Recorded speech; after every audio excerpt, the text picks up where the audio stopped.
Randy Blazak, and I haven't done a video in a while, and I thought I'd talk about my new novel that just came out.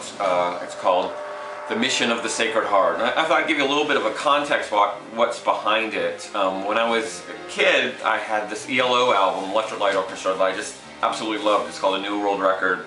And I was convinced when I was 12 or 13 that it was a concept album, that it sort of told the story, because in my mind as I was hearing these songs, they all seemed to fit together.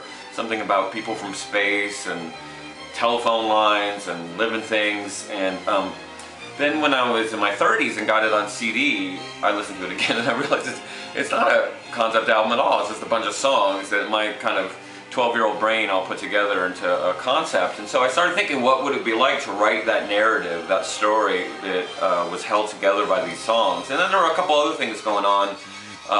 This all started in 1997, which was the 100th anniversary of the first piece of sociological research, Émile Durkheim's Suicide, which is French for the suicide, very famous piece about suicide.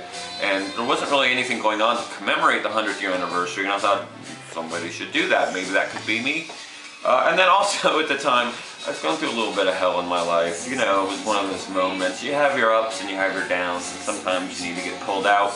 And I was being pulled out, and partially being pulled out on an antidepressant called Zoloft, which, if you don't know, makes you do things. You're just active. You're super active. I wrote this book. I wrote another book, and bought a house. Was just constantly active. So there's really no time to think about suicide because you're just constantly busy. So I kind of took this album, this ELO album, and each song I made as a chapter in the book, and I just tried to sort of take the vibe of each song and what I thought was going on. At least some of what was going on was 12 years old, and then what was going on in my life at the time, and construct this narrative. And I finished it, and I kind of put it on the shelf because I was working on another book that was published in 2000 called Renegade Kids, Suburban Outlaws, a book about juvenile delinquency. But last time I was going through some drama, I dusted off the old novel and I read it and I thought it was pretty good. I was kind of surprised. I'm like, wow, that came out of my head. Those characters, it's got all these very interesting people in it, including one guy who may or may not be an alien.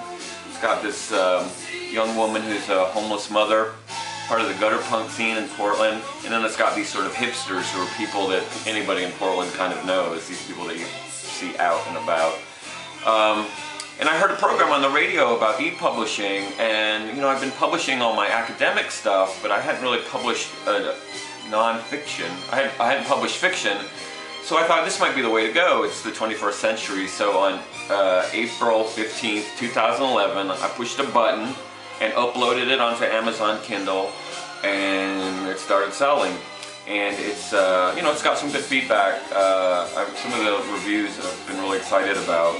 I'm kind of anxious for it to get out there for people to tell me what they think. So please, if this sounds interesting and you want a good read, and you like people in Portland, upload it, read it on your Kindle, read it on your phone, read it on your computer, read it in outer space, put on the ELO record, and then let me know what you think.